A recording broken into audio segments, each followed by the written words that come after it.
C'est l'heure de votre JT sur Val-de-Loire TV. Soyez les bienvenus si vous nous rejoignez. Un journal présenté ce soir par Lucas Chopin. Bonsoir Lucas. Bonsoir Aurélien, bonsoir à tous. Juste avant les titres, un point sur votre météo de demain samedi. Le ciel alternera entre éclaircies et passages plus gris en Indre-et-Loire et dans le Loir-et-Cher. La minimale sera de 2 degrés, la maximale de 7 degrés. À la une de ce journal, on va parler de la météo et plus de peur que de mal avec la tempête Goretti. C'est majoritairement le nord et le nord-ouest de nos départements qui ont été touchés.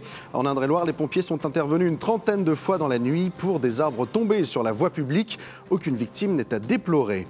Nous nous rendrons ensuite au Forum de l'orientation et des métiers à Tours. De nombreuses formations y sont représentées, de la sortie de la classe de 3e au bac+3.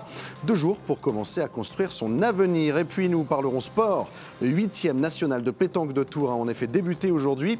Il durera tout le week-end. 4000 joueurs et joueuses sont attendus. Premier invité politique de ce journal ce soir, Christophe Bonhomme. Candidat à la mairie de Tours pour le parti Utile, il nous présentera les grands axes de son programme. Et puis notre séquence, on vous répond avec la question du soir. Solde d'hiver, quelles sont les précautions à prendre? La réponse sera apportée par Joël Constanza, responsable de la communication au sein de l'UFC Que Choisir d'Indre-et-Loire. Mais d'abord, on revient, Lucas, sur cet accident mortel à Chanceau-sur-Choisille. Et vers 10h ce matin, une voiture a percuté un poteau EDF. Le conducteur de la voiture est mort dans son véhicule, un véhicule qui s'est enflammé. Un câble de 20 000 volts a également été décroché, ce qui a entraîné une coupure d'électricité pour environ 280 clients. Retour à présent sur la tempête Goretti. Plus de peur que de mal sur nos 2 départements, dont principalement le nord et le nord-est ont été touchés. En Indre-et-Loire, les pompiers sont intervenus une trentaine de fois dans la nuit pour des arbres tombés sur la voie publique. Heureusement, aucune victime n'est à déplorer. Et dans le même temps, Enedis a dû intervenir sur des pannes, notamment en Loir-et-Cher. Les détails avec Faustine Luneau. Seule une trentaine d'interventions au compteur en Indre-et-Loire, une quinzaine en Loir-et-Cher pour les pompiers cette nuit à cause de la tempête Goretti. Principalement en raison d'arbres ayant chuté sur la voie publique. Un automobiliste de 62 ans a été transporté à l'hôpital après avoir percuté un tronc sur la chaussée près de Chambord, heureusement sans gravité. Des chutes d'arbres qui ont aussi mobilisé les équipes d'Enedis. En tombant, ça a amorcé et donc on a effectivement des traces de brûlé sur l'arbre. Ce tronc a été partiellement brûlé par des câbles sous tension endommagés, car cette nuit, l'arbre n'a pas résisté aux rafales de vent. En tombant, il a emporté les fils de cette ligne électrique qui traverse ce bois de Châtillon-sur-Cher. Des câbles remplacés rapidement ce matin, car plusieurs habitations étaient privées d'électricité. Ici en l'occurrence, on a 90 foyers privés d'électricité, donc là on va pouvoir les réalimenter, donc ce qui est une très bonne chose. Sur la région, donc on a effectivement 6400 foyers qui ont été privés d'électricité au plus haut de l'événement, dont 600 sur le département de Loir-et-Cher. Concernant la Touraine, seules 400 habitations ont subi une coupure d'électricité. Des chiffres assez anecdotiques en comparaison des 380 000 foyers touchés au total depuis hier soir en France. Et un groupe de 16 pompiers du SDIS 37 s'est rendu hier soir dans le département de la Manche. Des renforts bienvenus alors que la Normandie était placée en vigilance rouge pour le vent. On ouvre à présent une nouvelle page consacrée aux élections municipales à Tours. L'ancien maire et candidat de la droite, Christophe Boucher, de la droite et du centre, Christophe Boucher, a inauguré sa permanence aujourd'hui. Une permanence pas comme les autres puisqu'elle est mobile. Tout au long de la campagne, le candidat et ses soutiens se déplaceront dans différents quartiers de la ville pour aller à la rencontre des habitants. Regardez. On a décidé de 23 quartiers dans Tours et on va aller 2 fois de suite dans ces quartiers-là. Le local fixe aujourd'hui, ça ne fonctionne pas. Les militants s'y retrouvent, ce qui est le plutôt côté sympathique, mais les Tourangais et les Tourangeaux ne rentrent pas, ne poussent pas la porte, c'est pas vrai. Et il faut être réaliste. Donc il faut aller à leur devant. Il faut qu'on soit sur le terrain, il faut qu'on aille parler aux habitantes et aux habitants chez eux. Et du côté du Rassemblement national, cette alliance inattendue. Dans sa course au municipal, Alexandre Nikolic a été rejoint par 3 anciens adjoints LR à la mairie de Tours. Parmi eux, Céline Ballesteros, 2e adjointe en charge du commerce aux côtés de Serge Babary, puis conseillère départementale pour les Républicains. Et justement, on va continuer sur le sujet. On va accueillir notre premier invité politique du soir, Christophe Bonhomme. Candidat récemment déclaré pour la course à la mairie de Tours, il est membre du parti Utile, comprenez Ultramarins, Territoire Indépendant, Liberté, Écologie et Solidarité. Et il détaille ce soir avec nous les grands axes de son programme. Bonsoir Christophe Bonhomme. Bonsoir à vous, merci Soyez de votre invitation. Avec plaisir, soyez le bienvenu sur notre plateau. Contrairement à d'autres candidats, le public vous connaît peu. Votre candidature, je vous le demande, est-elle réelle ou est-ce qu'on peut parler d'une candidature d'influence pour faire entendre vos propositions aux autres candidats? Eh bien, un peu les deux, parce que le but, c'est effectivement de rentrer dans le paysage politique. On est un collectif de personnes qui s'inquiètent un petit peu de la situation budgétaire et des finances. On a plusieurs propositions assez marquées, notamment en matière touristique et patrimoniale, pour profiter de tous les atouts de Tours qui sont très nombreux, mais dont on ne se rend peut-être pas compte quand on y habite. Et en réalité, nous, on est très inquiets parce qu'il y a un projet en cours, c'est évidemment la deuxième ligne du tramway. On va en parler. Qui coûte un pognon de dingue, comme on a pu dire, et qui nous inquiète pour l'avenir, en fin de compte. Alors effectivement, vous souhaiteriez purement et simplement abandonner ce projet. Vous passeriez par un référendum local. Qu'est-ce que c'est le problème? C'est les mobilités douces qui vous dérangent ou ça n'a rien à voir? Ah non, pas du tout. Au contraire, je pense qu'il faut vivre avec son temps et on n'est absolument pas opposé par principe à du multimodal ou à des tramways. La première ligne est une véritable réussite et correspond à une attente. La deuxième ligne peut correspondre à une attente. Le problème, c'est à la fois le tracé qui passe par des endroits qui ne sont pas extrêmement densifiés, mais c'est surtout le dérapage budgétaire auquel on assistera dans une situation économique de la France qui n'est pas du tout favorable. C'est un budget qui, pour le moment, n'est pas... un projet qui n'est pas suffisamment financé. Il manque à peu près 120 millions d'euros avec l'emprunt sur le budget qu'on connaît aujourd'hui, qui dépasse le demi-milliard d'euros, et dont, quand on prend exemple sur les autres projets de tramway ou équivalents qu'il y a eu en France sur les 15 dernières années, on finit toujours avec des dérapages de l'ordre d'à peu près 30%. Donc à la fin, on finit à plus de 700 millions d'euros. Et si on fait ça, en réalité, ça veut dire que les autres projets qui pourraient être portés pour faire rayonner Tours et la Touraine ne pourront pas être engagés. On a déjà un très beau projet qui me semble beaucoup plus important pour l'ensemble des Tourangelles et des Tourangeaux, c'est le SERM, donc ce genre de RER Tourangeau, voilà, qui va permettre aux gens de revenir dans le centre-ville, parce que si on choisit qu'il y ait moins de voitures, il faut quand même que ceux qui habitent en première, en deuxième couronne ou qui viennent encore plus loin puissent venir à Tours. Le problème pour le tramway que vous souhaitez supprimer, c'est que des frais ont déjà été engagés. On pourrait s'attendre aussi à des dédommagements éventuels des prestataires. Est-ce qu'il n'est pas trop tard pour revenir en arrière? Comment on peut se désengager d'un tel projet? Alors nous, on pense qu'il n'est pas trop tard, parce que d'abord, ça s'est déjà fait. Il y a quelques exemples en France. Je vais prendre l'exemple de Nancy. Il y a forcément, quand on fait un projet comme ça, des coûts d'études. Donc les coûts d'études, ils ont été engagés. Une partie peut resservir à d'autres projets. Mais il y a du gaspillage quand même d'argent. Il y a forcément quelque chose qui va être un petit peu perdu, mais vaut mieux perdre quelques millions d'euros que poursuivre quelque chose qui nous emmène à plus de demi-milliard d'euros sans avoir du tout la certitude que ça va fonctionner. Très certainement, ça, il n'y a pas de problème. Les trams iront bien d'un point A à un point B.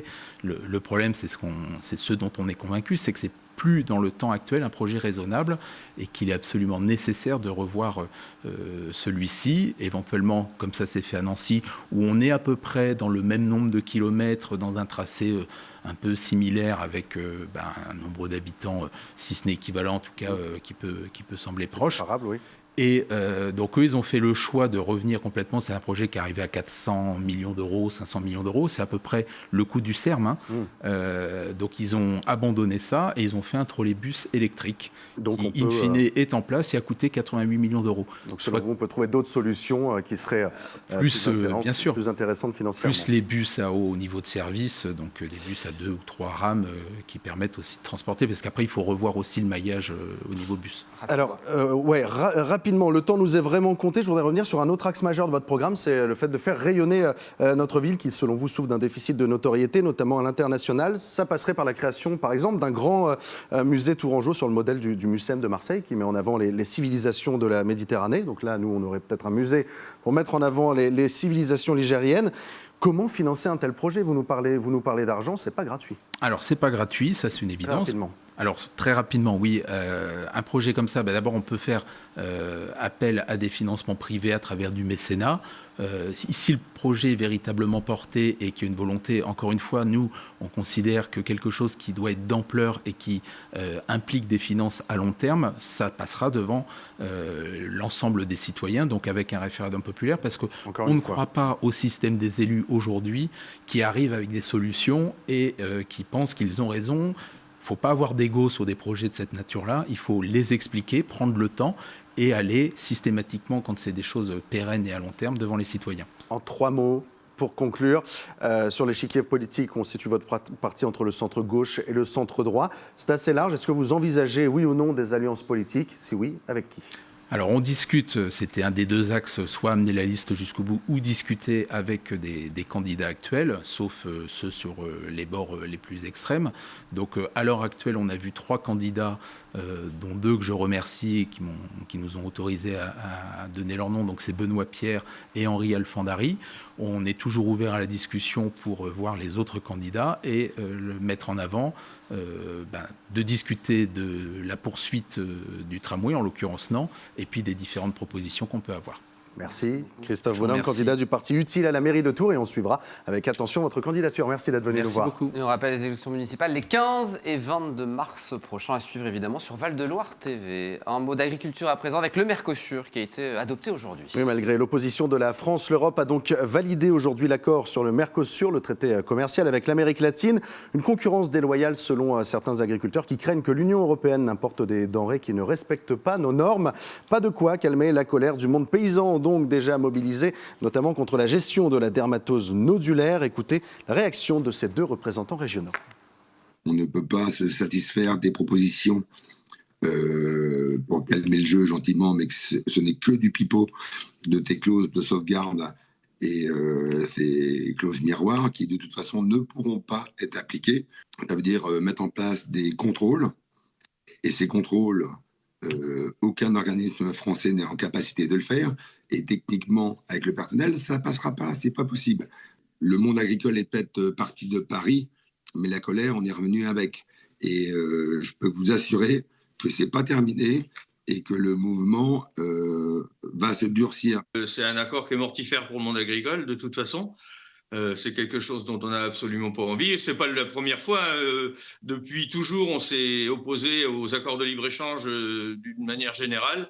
Quand même, ce traité, il fait à peu près l'unanimité dans tous les syndicats. On n'est pas d'accord sur les solutions à apporter à la crise du monde agricole. Par contre, on est d'accord sur le fait qu'on peut pas se permettre de supporter ce genre de signature. Donc, là, on a un peu le même discours.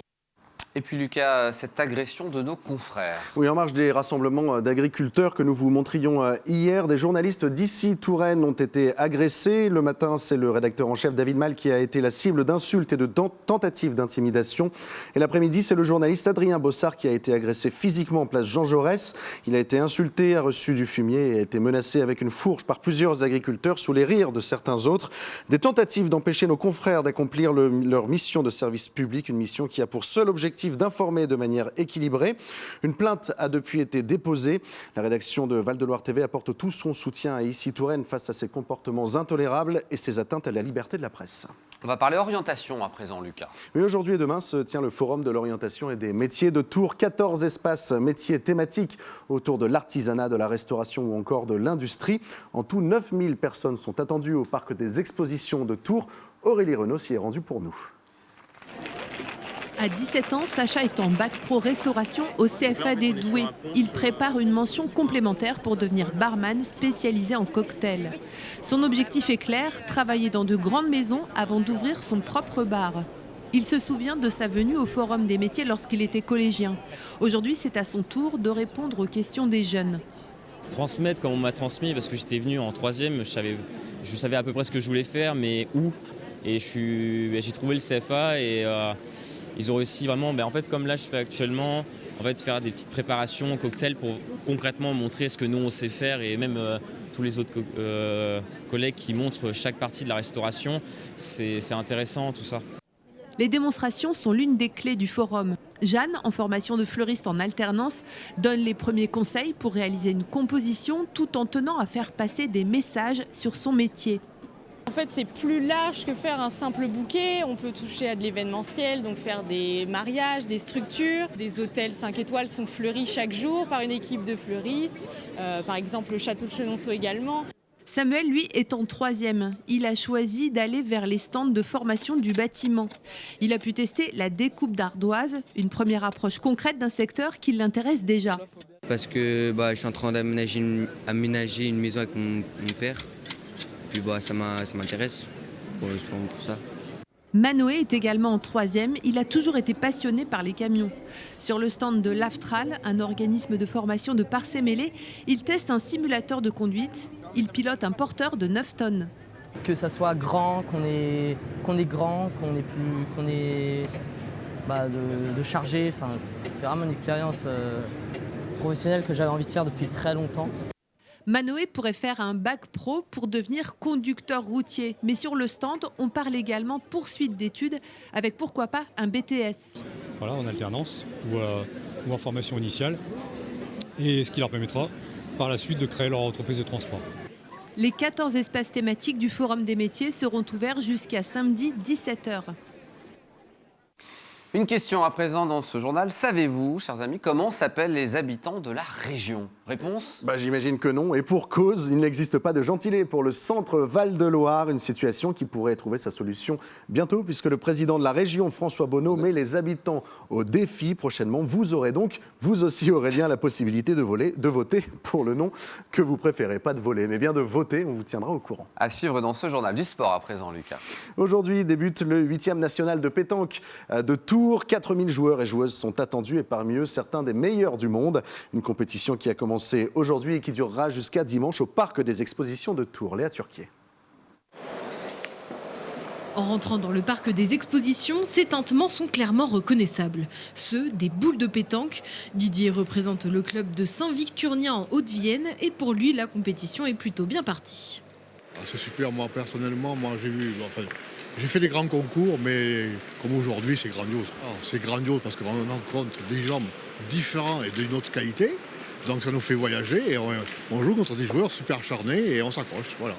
Au total, 4000 joueurs et joueuses vont s'affronter pendant 3 jours. De l'autre côté du hall, Roger participe à son premier national de pétanque de Tours. Moi, j'ai commencé il y a 2 ans et demi. L'événement en termes d'ambiance est super, c'est bien organisé, tout est nickel, c'est vraiment grandiose. Ce vendredi, 384 équipes se défient pour le concours régional vétéran. De quoi impressionner les boulistes locaux comme ceux du club d'Athée-sur-Cher. Là, on est venu s'amuser un petit peu et puis essayer de rencontrer des équipes un peu meilleures que nous. C'est impressionnant, vous voyez le monde qu'il y a là. C'est convivial, c'est sympa. Puis c'est un sport quand même, pour les vieux comme nous. L'événement organisé par l'Amicale Pétanque Tours Nord prend désormais place dans le hall A et le hall B. 90 tonnes de gravillon, 10 jours d'installation, plus de 300 bénévoles. Bref, une sacrée organisation pour un rendez-vous tous les 2 ans qui ne cesse de grandir. C'est vrai qu'on est passé à un cran supérieur parce que de 3000 joueurs, on est passé à 4000 joueurs. Donc, et aussi, on a des nouveautés. On a un handi pétanque qui est en train de se dérouler. On a le premier national féminin et le dimanche, on aura le premier national jeune. La Tourangelle à pétanque continue tout le week-end à Tours. L'entrée est gratuite. À noter la présence des plus grands noms de la discipline comme Dylan Rocher, Charlotte Darod ou encore Thierry Grandet. Allez, place à notre rubrique On vous répond à présent avec notre invité Joël Constanza, responsable de la communication au sein de l'UFC Que Choisir d'Indre-et-Loire. Pour répondre à cette question d'actualité, soldes d'hiver, quelles sont les précautions à prendre? Bonsoir Joël. Bonsoir. Bonne année 2026. Merci. Première question, quelles sont les dates des soldes? Ça vient de démarrer. Alors les soldes en effet ont démarré là le mercredi 7 janvier et vont durer 4 semaines dans nos départements, donc jusqu'au mardi 3 février inclus. Et sur Internet alors, c'est la même chose? C'est la même chose, les cybercommerçants sont soumis aux mêmes règles et aux mêmes dates. On parle un peu moins des soldes, même moi je ne me souvenais plus de la date du début des soldes. Il y a encore un intérêt justement aujourd'hui? Oui, alors c'est vrai qu'il y a tellement maintenant de périodes de promotion. Alors on appelle ça promotion, liquidation, vente privée. Black Friday. Voilà, oui, c'est vrai. Mais quand même les soldes restent encore quand même la seule période où les commerçants ont le droit de vendre à perte. Donc, en effet, il peut y avoir des rabais intéressants. Qu'est-ce qui nous prouve que ce sont bien des soldes? Qu'est-ce qui doit nous faire réagir et nous interpeller en tant que consommateurs? D'abord, pour ceux qui voudraient aller faire des soldes, on leur conseille toujours d'aller un peu repérer auparavant les produits qui les intéressent. Ensuite, depuis le mai 2022, il y a une directive européenne qui, en fait, donne le mode de calcul des promotions.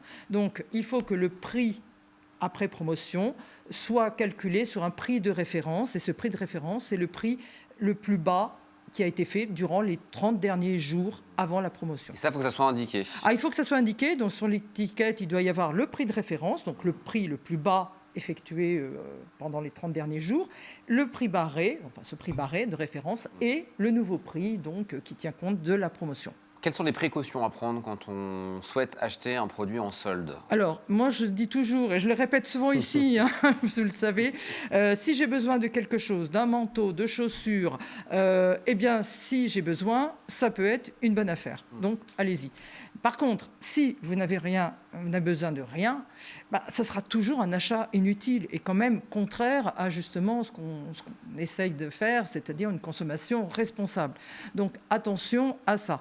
Faites attention aussi quand vous voyez une promotion moins 50, moins 80, ça ne veut pas dire grand-chose parce qu'en fait, ce qu'il faut regarder, c'est le prix initial. Parce qu'un manteau qui est très très cher, même à moins 30%, il restera encore très cher. Voilà. Attention aussi sur Internet aux éventuels frais dits accessoires. Alors, les frais dits accessoires, donc ça peut être des frais de dossier, ça peut être des frais d'emballage, des frais de livraison, etc. Et ça peut faire monter la note très vite. Pardon. 2 questions pour terminer. Est-ce qu'il est conseillé d'attendre la fameuse dernière démarque? On a besoin de savoir. Alors, je ne sais pas, mais c'est vrai que moi, j'ai été faire un petit tour en ville. Les commerçants se sont plaints d'avoir très mal vendu ces dernières semaines. Donc, il semblerait que les promotions soient déjà très importantes dès le début. Alors bien sûr, vous pouvez attendre la dernière démarque, parce qu'elle va être de plus en plus intéressante, avec le risque, bien sûr, que vous n'ayez plus l'objet. Donc c'est un risque à prendre. C'est un risque à prendre. Dernière question, on a la réponse et vous nous grondez à chaque fois là-dessus. Peut-on échanger ou être remboursé quand on achète en magasin et à quelles conditions? La réponse est non, en principe. Non. Alors, je rappelle que sur Internet, pour les cybercommerçants, les cyberconsommateurs, vous avez un délai de rétractation de 14 jours à partir de la réception du produit. Par contre, quand vous achetez dans un magasin physique, c'est définitif. Au bon vouloir du magasin. Et donc, c'est un geste commercial que fait le commerçant de proposer un remboursement ou un retour. Et bien sûr, souvent, pendant les périodes de solde, comme quand même pour le commerçant, c'est l'occasion de vider son stock. Et bien souvent, il me fait un petit panneau en mettant il n'y aura pas de retour ni d'échange. Merci beaucoup, Joël. Je vous en prie. À demain après-midi pour aller faire les soldes dans les... Bien sûr, j'ai besoin de choses. Voilà. J'en profite. Merci beaucoup. Très bonne soirée. Merci, Lucas. Merci, Aurélien. C'est la fin de ce journal. Dans un instant, la suite des programmes. Et nous, on se donne rendez-vous lundi à 17h50 pour une nouvelle semaine de Val-de-Loire en direct. Très bon week-end. Prenez soin de vous.